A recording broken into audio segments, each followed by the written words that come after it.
저는 예쁜 딸과 새로운 인생을 살고 있는 34살의 여자입니다. 막되먹은 어린 시누이를 인간으로 만들어 보려고 몇 년을 고생했어요. 하지만 제가 아무리 노력을 해도 바뀌기는커녕 점점 심해지기만 하는 시누이의 행동에 대해 참교육을 제대로 해준 이야기를 오늘 한번 해드릴까 합니다. 끝까지 한번 들어보시면 제가 왜 이런 선택을 할 수밖에 없었는지 아실 거예요. 제가 남편을 처음 만난 건 아이러니하게도 그 당시에 사귀고 있던 남자친구에게 이별 통보를 받게 된 날이었습니다. 고무신을 거꾸로 신지도 않고 군대까지 다 기다려준 저에게 이젠 필요 없으니 헤어지자는 전화 한 통으로 이별을 고하더라고요. 너무나도 속상하고 억울하고 분해서 얼마나 울었는지 몰라요. 주량이 소주 3잔일 정도로 술도 잘 마시지 못하는 제가 그날은 얼마나 술을 퍼마신 건지 기억을 잃었고 눈을 떠보니 집이었습니다. 친구 2명과 함께 술을 마시다가 2차로 자리를 옮긴 것까지는 기억이 나는데 대체 그 이후 얼마나 더 술을 마셨고 어떻게 집에 온 건지 전혀 기억이 나지 않았어요. 살면서 필름이 끊어진 건 그때가 처음이라 당황스럽기도 하고 무슨 일이 있었는지 어리둥절했습니다. 한참 고민하고 있을 때 갑자기 제 전화기가 울리더라고요. 여기 삼거리 포차인데요. 어제 가게에 짐을 다 두고 가셨어요. 제 가방을 통째로 술집에 놔두고 핸드폰만 들고 집에 온 것 같았어요. 사장님은 제 지갑 안에 있는 명함에 적힌 전화번호를 찾아서 연락을 해주셨더라고요. 일단 가방을 찾아오기 위해서 부랴부랴 씻으려고 화장실로 들어갔더니 어제 입고 나간 옷도 그대로였고 화장도 지우지 않은 상태였습니다. 대충 씻고 모자와 마스크를 쓴 채 연락받은 포장마차로 달려갔더니 그때 시간이 오후 5시였고 사장님은 가게 오픈 준비를 하고 계셨습니다. 민폐를 끼쳐서 죄송하다 연신 사과를 하면서 어제 사건의 전말을 들을 수 있었습니다. 제가 마감 시간이 다 되었는데도 집에 돌아갈 생각도 안 하고 구석 테이블에 혼자 앉아 훌쩍훌쩍 울고 있었다 하셨어요. 가게 마감했으니 나가달라고 사장님이 이야기했는데 제가 그때 사장님을 붙들고 인생 이야기부터 남자친구랑 헤어진 이야기까지 한참을 붙들고 하소연을 했다 하더라고요. 제가 너무 취하기도 했고 이야기하는 중간중간에 너무 서럽게 울었기 때문에 그냥 보낼 수가 없었다고 해요. 원래 거기가 마감 시간이 새벽 2시 반인데 저 때문에 새벽 3시가 넘도록 문을 못 닫고 제가 하는 이야기를 듣고 계시다가 갑자기 제가 집에 가야 한다며 벌떡 일어나서 가게를 뛰쳐나왔고 얼마 못 가 길바닥에 자빠졌대요. 어쩐지 무릎이랑 팔꿈치가 엄청 아프더라니. 아무튼 가게 문에서 몇 발짝 가지도 못하고 넘어졌기 때문에 사장님이 너무 놀라서 뛰어나왔고 택시를 불러 제가 겨우겨우 아파트 이름을 말을 한 덕분에 다행히 집에는 올 수가 있었던 거죠. 그 사건이 있던 와중에 가방은 놓고 몸만 왔으니 이런 사태가 벌어진 것입니다. 어젯밤에 있던 이야기를 다 들었더니 어디 쥐구멍이라도 있으면 들어가 숨고 싶었어요. 사장님께서는 한참을 웃으면서 오랜만에 신선하고 즐거운 경험을 했으니 나중에 또 이런 일 생기면 놀러와서 한잔하고 가라고 말씀을 해주셨죠. 그날의 사건이 인연이 되어 제가 힘든 일, 답답한 일이 있을 때마다 포장마차를 찾아와 술도 안 먹으면서 수다를 떨곤 했습니다. 어느 날 사장님도 자기 인생 이야기를 제게 해주었는데 예전에 부모님이 교통사고로 돌아가시게 되면서 무려 11살이나 어린 여동생과 단둘이 세상에 남겨졌다 하더라고요. 초등학교도 들어가기 전인 어린 여동생의 오빠이자 부모님의 빈자리를 채우기 위해 자신의 꿈도 포기하고 생업 전선에 뛰어들었답니다.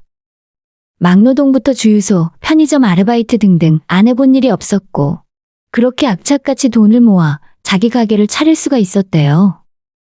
물론 가게 차리기 위해 대출을 엄청 많이 받았지만 남의 밑에서 일을 하다가 사장이 되니 그게 그렇게 좋을 수 없었다며 지금 현재의 삶에 만족하며 살아간다고 말을 했었습니다. 사장님의 뒷배경까지 다 듣게 되니 이상하게 측은지심이 발동하는 것 같았어요.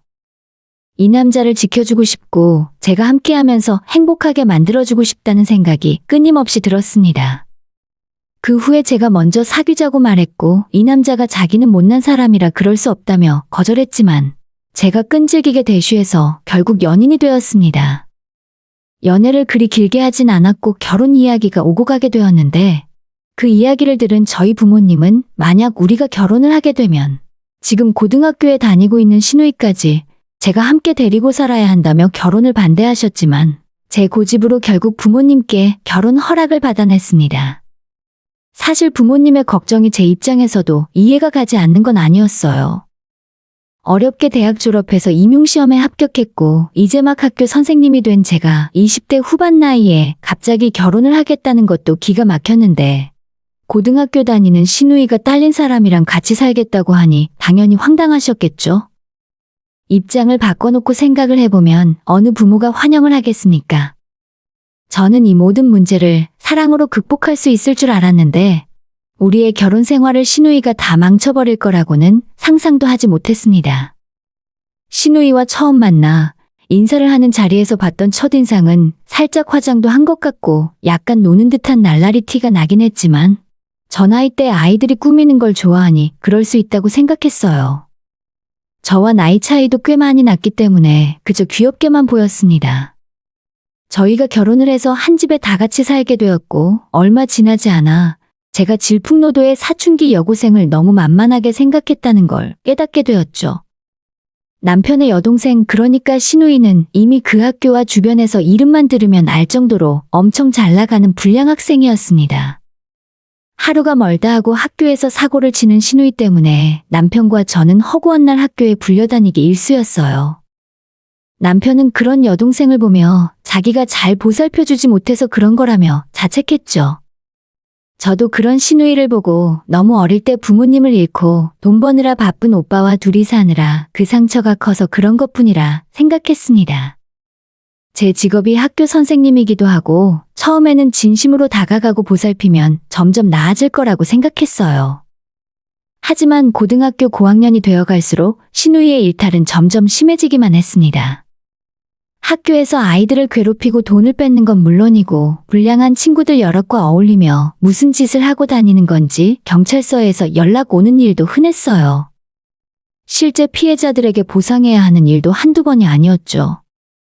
저는 남편에게 시누를 저렇게 그냥 놔두었다가는 정말 큰일 치를 것 같으니 따끔하게 혼내라고 이야기해도 남편은 부모도 없이 컸는데 불쌍하다며 그저 조금 시간이 지나 철이 들면 좋아질 거라며 그저 시누를 감싸고 돌기만 했습니다. 남편의 그런 우유부단한 태도 때문인지 시누이는 잘못을 하고도 반성할 줄을 모르고 더 막 나가기 시작했어요. 집에서 마주치는 저한테도 점점 더 함부로 대하는 게 느껴졌습니다. 언니, 나 용돈 좀 주세요. 10,000원? 장난해요? 언니 돈 잘 번다면서요. 언니 집에 돈도 많다면서요. 며칠 전에도 용돈 줬잖아. 공부하는 학생이 10,000원이면 됐지. 어디 돈 필요한 곳이라도 있어? 아니, 그냥 달라면 좀 주면 되는데 왜 그렇게 잔소리가 심해요? 남편의 뜻대로 고등학생 신분에 과할 정도로 매주 용돈을 줬음에도 불구하고 매번 돈이 더 필요하다며 저한테 용돈을 달라고 요구했습니다. 시누이는 본인 뜻대로 안 되면 난리를 피고 자기 방에 있는 물건을 집어 던지는 등 못 말리는 모습을 보였기 때문에 주지 않을 수도 없었어요. 하지만 이런 금전적인 문제는 제가 어떻게든 참고 넘어갈 수가 있었습니다. 이런 와중에 저희 부부 사이에 예쁜 딸이 태어나게 되었어요. 너무나도 축복이고 행복한 일이었지만 우리 아이가 저런 시누와 한 집에서 같이 커야 한다는 생각을 하니 머리가 복잡해지기 시작했죠. 그리고 그런 제 걱정은 머지않아 현실로 다가오게 되었습니다. 우리 딸이 3살이 되었을 때 제가 학교에 출근하고 아이는 친정엄마가 대신 어린이집에서 데려와서 잠깐 봐주고 있었는데 엄마한테 큰일이 났다며 지금 응급실 가는 중이라는 연락을 받게 되었어요. 제가 깜짝 놀라 병원으로 달려갔더니 우리 아이 팔에 주사바늘이 꽂혀 있는 모습을 보고 억장이 무너져 기절할 것 같았습니다. 병원에서 급하게 위세척을 했다고 하는데 그때까지만 해도 무슨 영문인지 전혀 몰랐어요. 나중에 알고 보니 아이가 신우방에 들어갔다가 담배를 막대 과자인 줄 알고 먹었다 하는 겁니다. 저희 엄마가 그걸 보고 급하게 입을 열어 씻겨내고 헹궜지만 아이라서 다 뱉어내지 못하고 어느 정도는 삼킨 것 같더라고요. 병원에서 정말 큰일 날 뻔했다며 아이들이 아무거나 입에 넣고 보니까 절대로 손 닿는 곳에 그런 걸 두지 말라는 이야기까지 들었어요. 저도 비흡연자고 남편도 비흡연자인데 신우이한테 정말 크게 화가 나더군요. 남편에게 이 사실을 이야기했더니 남편은 자기 동생이 담배를 피우는 줄도 몰랐고, 제가 신우방에 들어갔더니 떡하니 책상 위에 빨간 담뱃갑이 그냥 올려져 있었습니다. 저도 이번만큼은 정말 참을 수가 없었어요. 신우가 집에 들어오자마자 담배를 집어던지고 소리를 질렀습니다. 이게 뭐야? 너 요즘 담배 피워? 소율이가 이게 과자인 줄 알고 입에 넣었다가 오늘 응급실 갔다 왔어. 제가 결혼하고 지금까지 큰 소리 한 번 안 내고 정말 잘 참고 지냈었거든요. 조금 참으면 괜찮아지겠지. 이제 20살이 됐으니 앞으로는 안 그러겠지 하고 겨우 참으며 지냈는데, 신우는 오히려 왜 자기 방을 마음대로 뒤졌냐며 적반하장으로 화를 냈습니다. 왜 남의 방을 함부로 뒤져? 그리고 그게 내 탓이야? 애 간수를 똑바로 못한 부모 탓이지. 내가 언제 먹으라고 했어? 정말 상상치도 못한 반응에 저는 그 자리에서 얼어붙었고, 집에 와 있던 우리 엄마도 입을 틀어막고 놀라셨어요. 신우는 문을 쾅 닫고 자기 방으로 들어가서 나오지 않았습니다. 그리고 이 모습을 아무 말 없이 지켜보고만 있던 남편이 이런 말을 하더라고요. 자기야, 그런데 내 동생도 이제 애가 아니잖아. 담배도 피울 수 있는 거고. 솔직히 말해서 자기 방에 둔 건데 허락 없이 문을 열고 들어간 것부터 잘못이지. 서로 실수한 부분이 있으니까 이번 일은 이쯤에서 넘어가자. 남도 아니고 우리 딸이 응급실까지 다녀온 상황이었는데 매번 자기 동생만 감싸고 드는 남편 태도가 더 싫게 느껴졌습니다. 우리 엄마도 보다 못해 뒷목을 잡고 쓰러지기 직전이신 것 같아서 엄마는 집으로 먼저 돌려보내고 남편과 대판 싸우게 되었어요.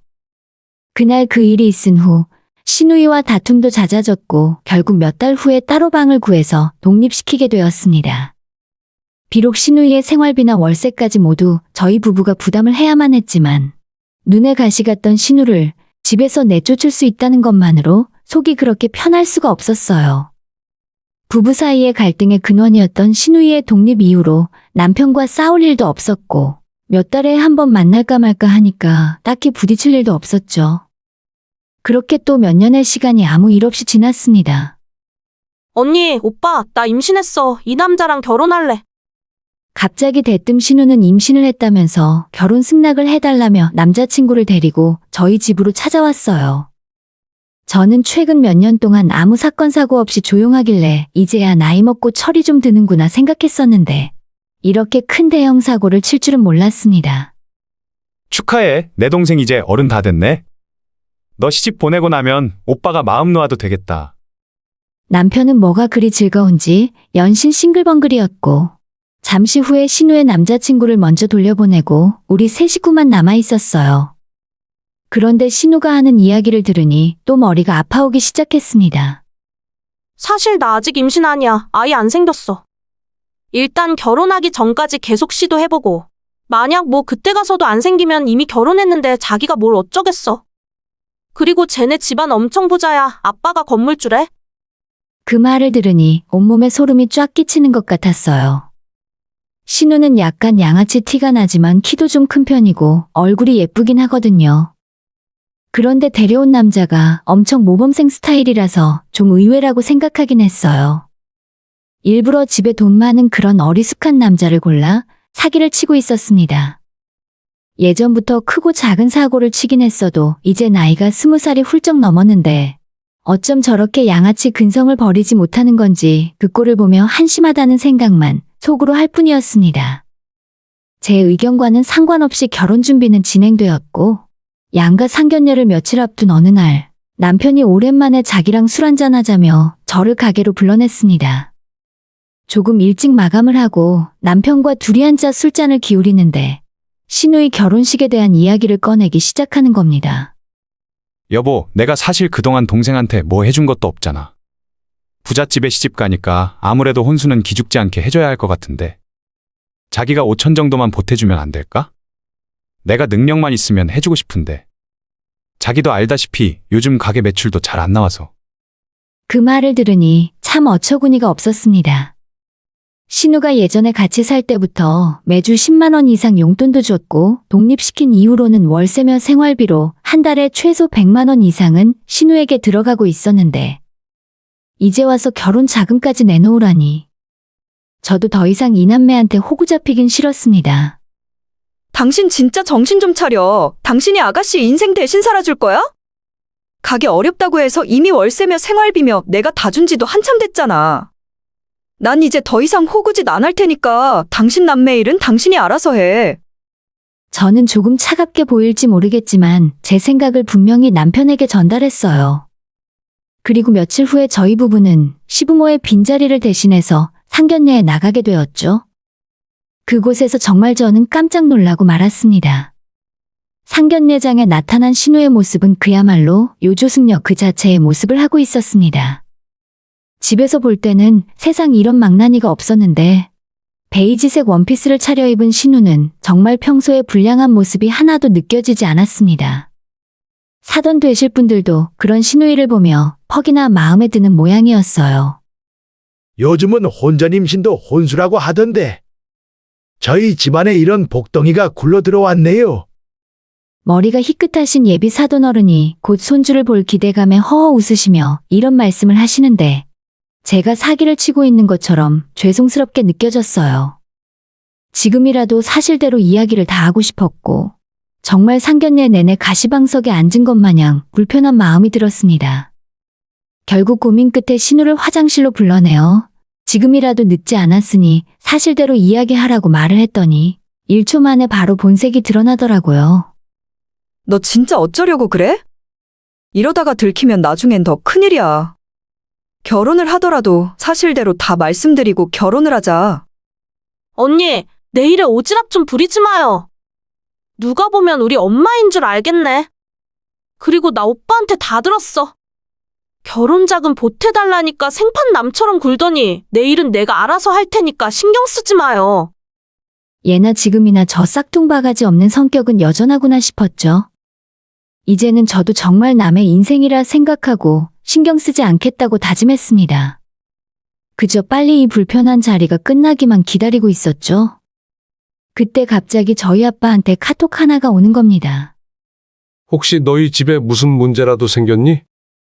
김서방이 급하게 돈이 필요하다면서 5천만 원만 몰래 빌려달라고 하더라. 그렇게 큰 돈을 갑자기 어디서 구하니? 그리고 저번에도 너한테 비밀이라고 해서 내가 말은 안 했는데. 예전에 빌려간 돈도 아직 안 갚았거든. 액수가 점점 커지니까 이젠 걱정이 되어서 말이다. 대체 우리 아빠한테 5천만 원은 무슨 헛소리고 저번에 빌려간 돈은 또 무슨 말인가 싶었죠. 남편은 제가 5천을 빌려주지 않자 저희 아빠한테 부탁을 했나 봐요. 그리고 이번이 처음이 아니라는 것이 더 놀라운 일이었죠. 저한테 한마디 말도 없었고 심지어 제게 비밀로 해달라는 것이 더 괘씸했습니다.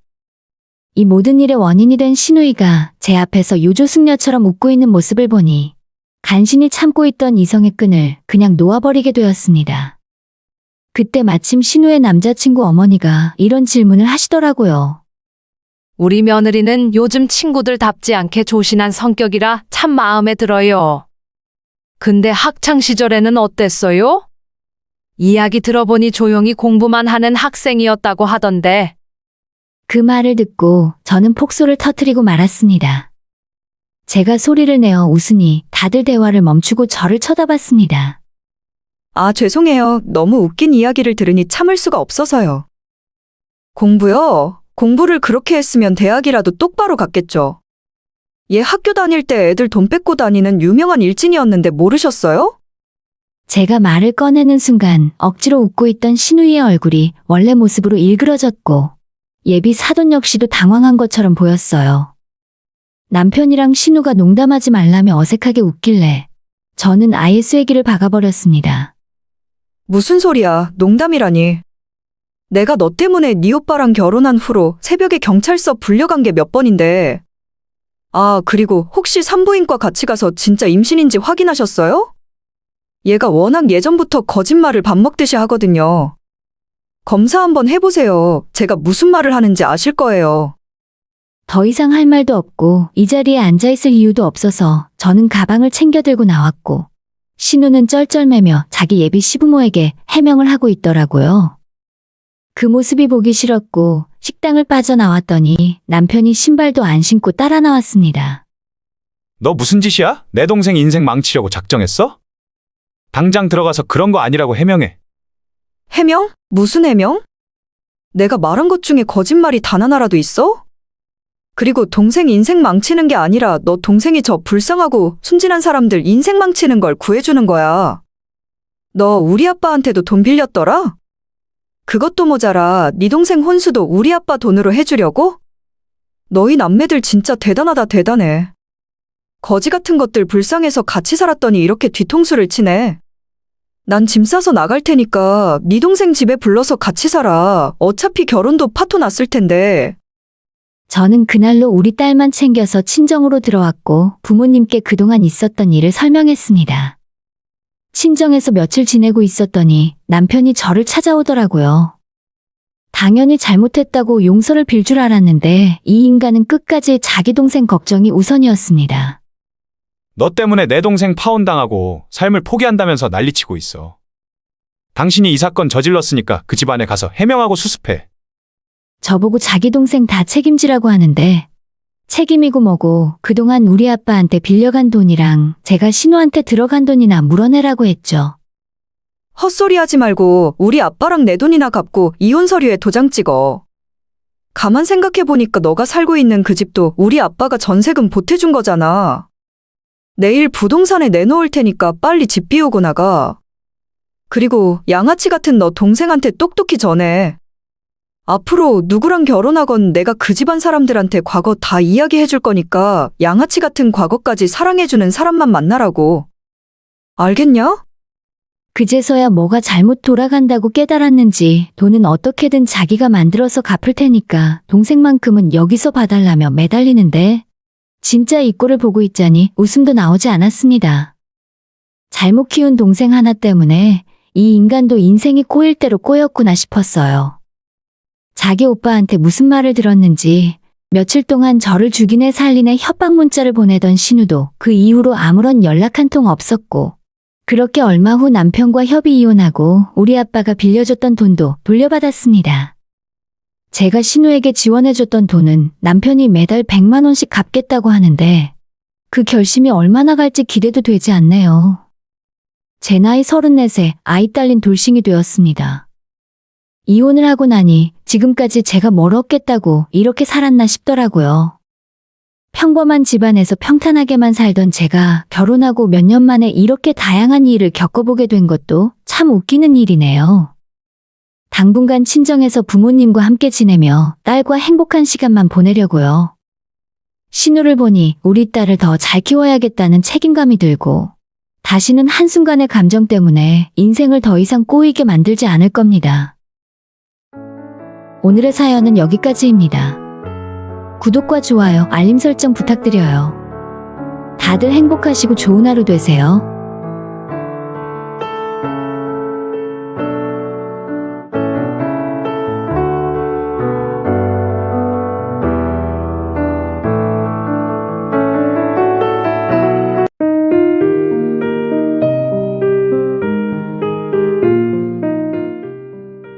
저는 40대 후반의 여자입니다.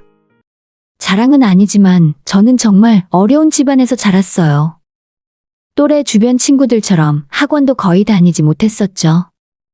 학교 친구들은 수업이 끝나면 전부 학원차에 타고 뿔뿔이 흩어지는데 저는 혼자 터벅터벅 걸어 집으로 돌아왔던 기억이 남아 있습니다. 그래서 친구들과 어울릴 시간이 별로 없었고 집에서 혼자 노는 시간이 많았어요.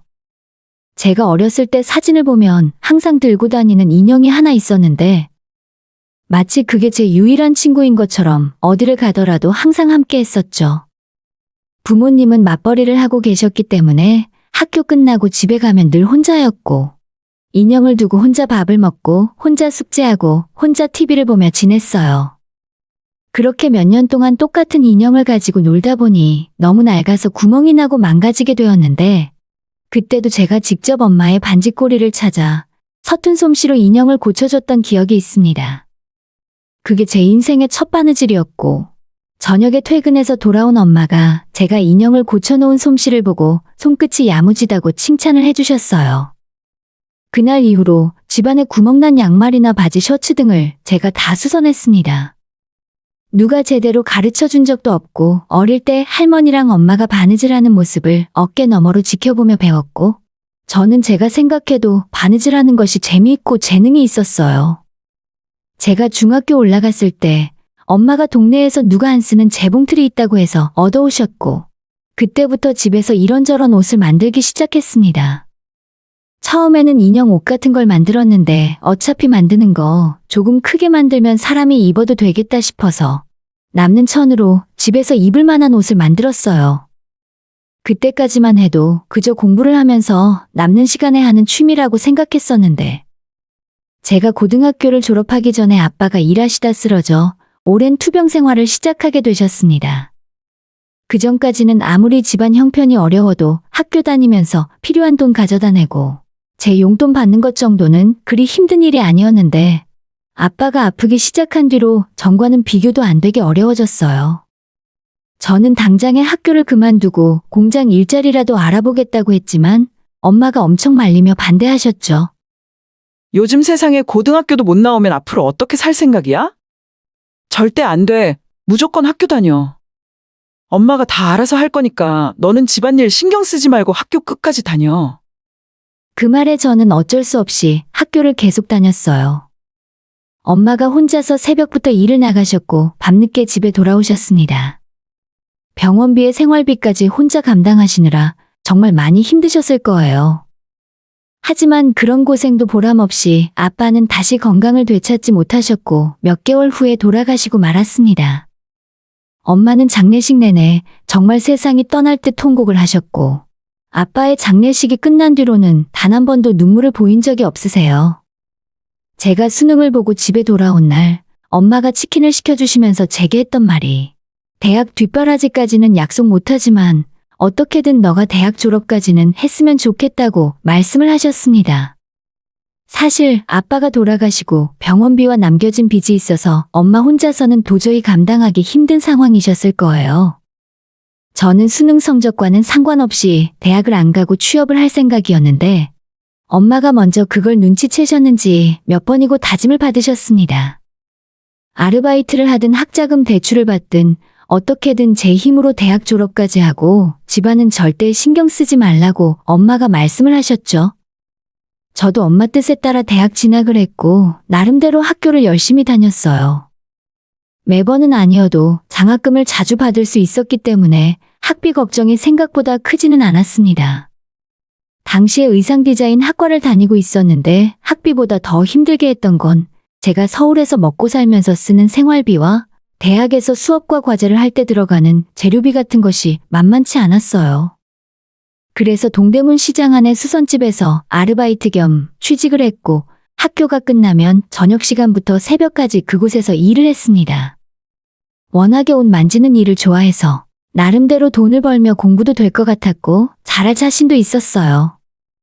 처음엔 옷을 망쳐서 혼난 적도 있지만 금방 한 사람 몫을 해낼 수 있게 되었고 사장님이 젊은 사람답지 않게 손이 야무지고 일을 빨리 배운다고 좋아하셨습니다.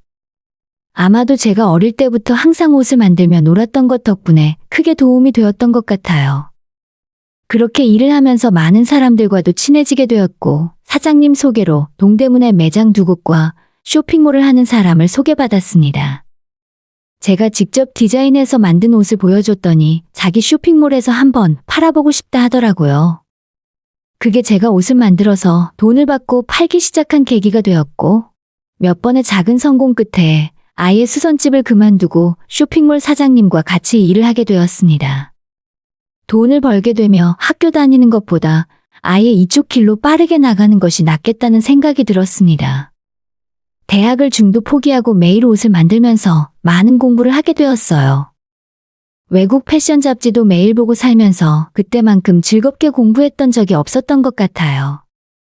대학을 졸업하거나 대기업에서 제대로 일을 배우진 못했지만 저는 현장에서 밑바닥 일부터 경험하며 그때 익힌 감각과 실력을 바탕으로 능력을 키울 수가 있었습니다. 쇼핑몰 사장님 밑에서 4년 동안 일을 했고 그 덕분에 엄마의 빚은 제가 다 갚아줄 수가 있었죠. 그 후에 제가 독립해서 회사를 차리겠다고 말을 하니 사장님이 원단이나 공장 사장님들을 엄청 많이 제게 소개시켜 주셨어요. 그리고 저는 제 쇼핑몰을 차리게 되었고 직원들과 함께 옷을 만들어 팔기 시작했습니다. 20대 나이에 작은 회사 사장 소리를 들으며 하루가 다르게 회사가 커져갔던 것 같아요. 그 무렵에 남편도 만나게 되었습니다. 남편 역시도 동대문 출신이고 저랑 똑같이 여성 의류를 취급하는 사람이다 보니 오며 가며 자주 마주치게 됐던 것 같아요. 그러다가 아는 사장님이 술 한잔 하자고 부른 자리에서 만나게 되었고 그날을 계기로 자연스레 연애처럼 관계가 발전하게 되었습니다. 이 남자는 대학을 졸업하고 평범한 직장을 다니다가 자기 엄마가 하던 매장을 물려받아 본인이 직접 일을 하게 되었다고 해요. 작은 공장도 하나 갖고 있는데 말이 공장이지. 시장 귀퉁이에 작은 공간을 빌려 미싱 여러 대를 놓고 옷을 만드는 소규모 시설이었어요. 아무튼 저와 남편은 같은 일을 하다 보니 말도 잘 통했고 회사를 운영하며 어디에 속내를 마음껏 털어놓지도 못하다 보니 심적으로 외로웠는데 남편이 제게 의지가 많이 되었습니다. 남자친구가 생겼다고 엄마한테 이야기를 했는데 엄마는 제가 항상 혼자서 고생하는 것 같아 불안했었다며 든든한 사람을 만나 잘 됐다고 좋아하셨어요. 남편은 제가 만든 옷에 대해 항상 칭찬을 아끼지 않았습니다. 진짜 감각이 남다르다. 대학 나온 사람들보다 헐 나은데? 역시 재능 있는 사람들은 이길 수가 없다니까. 저를 칭찬해주고 인정해주는 사람을 만나서 너무 기뻤습니다. 만난 지 1년 만에 결혼을 약속하게 되었고 양가 부모님들께 인사를 드리고 얼마 후 상견례를 하게 되었어요. 남자 쪽도 아버지가 돌아가시고 어머니만 계시는 상황이었고 상견례 자리에서 남자친구의 어머님은 제가 너무 마음에 든다는 말씀을 계속하셨습니다. 아무리 우리 엄마 앞이라지만 제가 듣기에도 민망할 정도로 칭찬을 하셨어요. 어쩌면 우리 집에 딱 맞는 며느리가 나타났는지 너무 신기하다니까요. 집안 사정도 양쪽이 비슷하니까 이게 천생연분 아닌가 싶어요. 저희 엄마는 제 칭찬을 들으니 기분이 좋아지셨고 상견례 이후 결혼 준비를 착실하게 진행되었습니다. 저와 남편은 꽃피는 봄에 결혼식을 올렸고 결혼한 지 얼마 지나지 않아서 남편은 제 사업과 자기 사업을 합쳐서 관리하면 좋겠다 이야기했습니다. 어차피 사업체 2개를 따로 관리하느니 하나로 합치는 게 효율적이잖아. 나는 공장도 갖고 있으니까 당신이 디자인하면 직접 생산까지 할 수 있어. 남편이 계속 저를 설득했지만 덥석 좋다고 받아들이기가 힘들었어요. 지금 몇 년째 거래하고 있는 공장이 정말 옷 퀄리티를 잘 뽑아주고 그동안의 신뢰가 있기 때문에 한 번에 바꿀 이유가 없었습니다. 일단 당신 쪽 공장 생산력도 나는 잘 모르고 기존 업체랑 관계도 있기 때문에 처음부터 물량 다 몰아줄 수는 없어. 작은 것부터 하나씩 해볼래? 일단 샘플 먼저 받아보고 싶어. 저는 일은 일이고 사적인 관계는 따로 분리해서 생각해야 하는 게 맞는 것 같은데 남편은 이런 제 반응에 너무 서운해했습니다. 샘플 보자는 말도 서운하다 하고 자기 사업체를 못 믿는 거냐며 볼멘 소리를 하는 겁니다.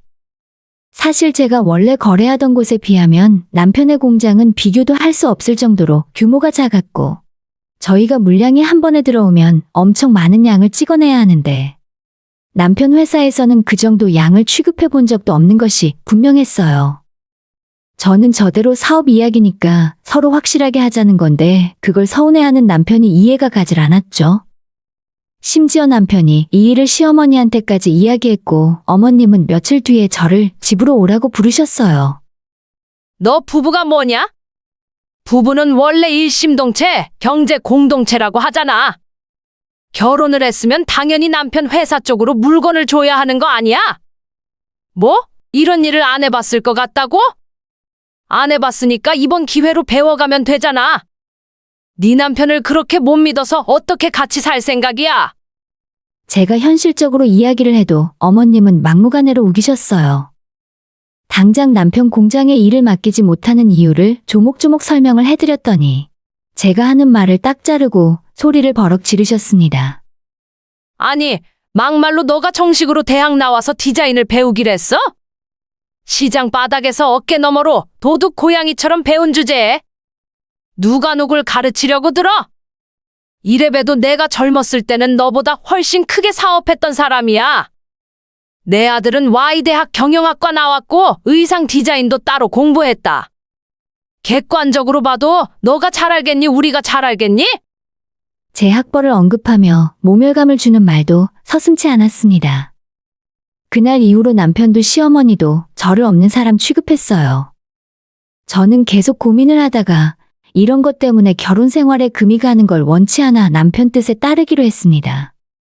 남편은 고맙다며 자기 공장과 본인 매장 간판까지 전부 제 쇼핑몰 브랜드 이름으로 회사 이름을 싹 다 바꿔버렸고 본격적으로 저희 옷을 받아서 만들기 시작했어요. 처음에는 남편 공장에서 일하는 직원들이 늘어난 물량에 힘들어하기도 했지만 조금씩 설비도 늘리고 사람을 더 뽑으니 차츰 안정화되었습니다. 문제는 품질이었는데 분량이 너무 많이 나와서 제가 일일이 잠자는 시간까지 줄여가며 검수를 해야만 했습니다. 그렇게 사업을 합친 지 1년 만에 어느 정도 예전처럼 굴러가게 되었고 남편 회사의 직원은 2배가 넘게 늘었어요. 그래도 공장에서 물량 소화하는 것이 힘들어 보이길래 일정 부분은 다시 예전처럼 외주 일을 주어야겠다 생각하고 있었죠. 그런데 그 무렵쯤 남편이 점점 집에 들어오질 않았습니다. 매일 바쁜 일이 있고 거래처 직원을 만나서 사업 이야기를 한다고 하는데 제가 남편 회사 돌아가는 스케줄을 뻔히 알고 있는데 이상하다 싶었어요. 그러던 중에 저는 크게 뒤통수를 맞고 말았습니다. 어느 날 집에 먼저 돌아와 우편물을 정리하다가 남편이 제 쇼핑몰 브랜드를 본인 이름으로 상표 등록했다는 통지서를 확인하게 되었죠. 저는 놀라서 바로 남편 회사로 달려갔지만 남편은 저를 만나주질 않았습니다. 사실 저도 진작에 상표 등록을 해야겠다 생각은 하고 있었는데 그게 그리 급하다고 느껴지지도 않았고 누가 함부로 따라할 것도 아니라 생각하고 있었어요. 하지만 다른 사람도 아닌 남편이 제 브랜드 이름으로 상표 등록을 하고 저 몰래 자기 쇼핑몰까지 런칭 준비를 하고 있었습니다. 이 모든 걸 저와 상의 한마디 없이 남편 마음대로 준비를 했던 거죠. 이렇게 뒤통수를 맞고 나서야 남편과 시어머니가 저희 쇼핑몰 물량을 자기들 공장에서 만들라고 사람을 괴롭힌 이유를 알겠더라고요. 남편은 제 전화를 받지도 않고 시어머니한테 전화를 해봤더니 역시나 제 번호를 진작에 차단한 것 같았습니다. 앉아서 이렇게 당할 수만은 없다는 생각에 시댁으로 달려갔습니다. 그런데 그때 마침 남편이 처음 보는 여자와 함께 걸어 나오고 있었고 뒤에는 시어머니도 함께 따라 나왔습니다. 남편과 그 여자는 둘이 함께 차를 타고 떠나버렸고 어머님은 그 차가 골목에서 떠날 때까지 손을 흔들어주고 있었어요. 저는 바로 뛰어가서 어머님을 붙들고 이게 무슨 일인지 물었습니다. 너 왜 이러니? 갑자기 이렇게 튀어나오니까 사람 놀랐잖아. 어머니, 저 사람 옆에 탄 여자 누구예요? 그리고 어머님도 남편이 제 브랜드 뺏어간 거 알고 계셨죠? 어떻게 다들 저한테 한마디도 안 할 수가 있어요? 생각하는 것하고는 저 사람은 너희 남편 회사에 크게 투자해 주실 분이야. 그래서 내가 식사 대접이라도 하고 싶어 집으로 불렀다. 그리고 너는 내 아들이 상표 등록한 게 뭐가 그리 문제냐? 부부 사이에 누가 돈을 버는지 뭐가 그렇게 중요해? 라고 말을 해놓고 저를 밀치고 집으로 들어가 버렸어요. 더 이상 어머님도 저를 만나주지 않았고 남편 역시 연락이 되지 않았습니다. 계속 전화를 걸어도 신호만 가지 한 번 받지도 않더라고요. 무슨 생각으로 이런 짓을 하는 건가 걱정을 하고 있었는데 이번 일이 터지고 딱 보름이 지났을 때 남편은 제가 의부증이 너무 심해서 같이 못 살겠다며 이혼 서류를 만들어 제게 보냈어요. 저는 이혼 서류와 내용 증명을 받아보고 완전히 당했다는 걸 깨달았어요. 아예 처음 저를 만났을 때부터 의도적으로 접근한 건 아니었을까 하는 생각까지 들었죠. 아무리 대화를 시도하려고 해도 제 연락을 받지 않았고 그저 남편의 변호사와 이야기하는 수밖에는 없었습니다. 몇 달 버티다가 도저히 이렇게 살 이유가 없는 것 같아서 남편과 이혼을 하고 친정으로 돌아왔어요. 더 이상 사람이 싫고 다시 사업을 하고 싶지도 않았습니다. 하지만 엄마의 격려 덕분에 조금씩 다시 시작할 수 있었고, 의외로 예전에 거래처들이 저를 많이 도와주셔서 금방 예전과 비슷하게 할 수 있었어요. 전 남편 때문에 예전 그 브랜드를 그대로 쓰지는 못하지만 다시 제 얼굴 걸고 하는 일이라서 그런지 고객들이 금방 찾아주시더라고요. 모델도 예전에 그 모델분들을 다시 썼고 옷도 예전 스타일 그대로 만들었더니 아마도 같은 고객님들이 구매를 하신 것 같았습니다. 한번 해본 일이라 똑같이 다시 하는 건 전혀 어렵지 않았습니다. 중간에 어려움도 있었지만 정확하게 남편과 이혼하고 3년 만에 예전 회사보다 매출이 훨씬 많이 나오게 됐습니다. 여기까지 오기에 혼자 마음고생도 많았고 무엇보다 전 남편에 대한 배신감으로 밤에 잠도 못 자고 일만 했던 것 같아요. 그래도 결국에는 노력한 사람이 해낸다고 이렇게 다시 일어설 수 있어서 기뻤어요. 이제는 예전보다 한결 여유가 생겨서 주말마다 엄마를 모시고 좋은 곳으로 놀러 다니는데 얼마 전에 엄마와 드라이브를 하고 밥을 먹으러 갔다가 거기에서 뜻밖의 사람을 만났습니다. 전 남편과 시어머니였는데 가든 형식의 고깃집에서 둘 다 일을 하고 있더라고요. 남편은 숯불을 나르고 있었고 시어머니는 반찬을 서빙하고 있었습니다. 저는 그 사람들을 먼저 발견했지만 너무 놀라서 못 본 척했는데 저희 엄마가 불을 넣으러 온 남편에게 아는 척을 했어요. 그 사람들도 저희를 알아보더니 엄청 당황을 하는 눈치였고 다시는 저희 테이블 근처로 오지도 않았습니다. 자초지종 따위는 묻고 싶지도 않아서 조용히 밥을 먹고 계산하고 돌아왔어요. 그리고 집에 돌아와 며칠이 지나도 그 생각이 계속 나길래 예전에 알고 지내던 거래처 사장님들에게 수소문을 해서 전 남편 소식을 물었죠. 딱 지금으로부터 1년 전 남편 회사가 부도가 났고 사업을 무리하게 늘리면서 빚을 너무 많이 지는 바람에 회복도 불가능하다 하더라고요. 남편 회사에 투자를 해주기로 했던 그 여자는 애초부터 사기꾼이었고 시어머니와 남편의 재산을 가져가는 것도 모자라 사채업자까지 소개시켜주는 바람에 엄청난 빚까지 지게 만들었다고 해요. 한편으로는 쌤통이라는 생각도 들었지만 다른 한편으로는 제가 20대부터 피땀 흘려서 만든 브랜드가 그런 인간들 손에 사라지게 되었다는 것이 씁쓸했습니다. 그렇게 생각하고 보니 이 바닥에서 제 브랜드를 못 본 지 한참 된 것 같았습니다. 저는 제 일을 하느라 바빴고 예전 쇼핑몰 들어가면 전 남편 생각이 날 것 같아서 아예 안 보고 살았거든요. 며칠 후에 전 남편이 저희 회사 번호를 어떻게 알았는지 전화를 걸어서 그날 저를 다시 만나서 너무 반가웠다며 우리 다시 한번 시작할 수 있겠냐고 뻔뻔한 소리를 해댔습니다. 내가 그때는 사기꾼한테 속아서 제정신이 아니었어. 따지고 보면 나도 피해자잖아. 너 요즘도 잘 나가더라? 내가 공장 쪽은 자신 있잖아. 공장은 내가 맡아서 할게. 어때? 우리 다시 해보자. 저는 그 말을 듣자마자 코웃음을 치고 전화 잘못 걸었다고. 우리 회사는 잡상인 상대 안 한다는 말을 하고 전화를 끊어버렸어요. 이혼한 이후로도 핸드폰 번호를 안 바꾸고 있었더니 남편에 이어 시어머니까지 다시 한번 기회를 달라며 연락이 오고 난리가 났습니다. 전부 차단해버리고 다시는 그 고깃집 근처도 가지 않았습니다. 혹시나 회사까지 찾아오면 어쩌나 싶었지만 다행히 그럴 배짱은 없었나 봐요. 더 이상 그 인간들 소식을 들을 수 없었고 저는 지금 엄마와 둘이 행복하게 잘 지내고 있습니다. 아직 재혼 생각은 없고요. 언젠가 좋은 남자가 나타나면 만나볼 수도 있겠지만 지금은 제 일을 열심히 하는 것이 훨씬 즐거운 일인 것 같아요.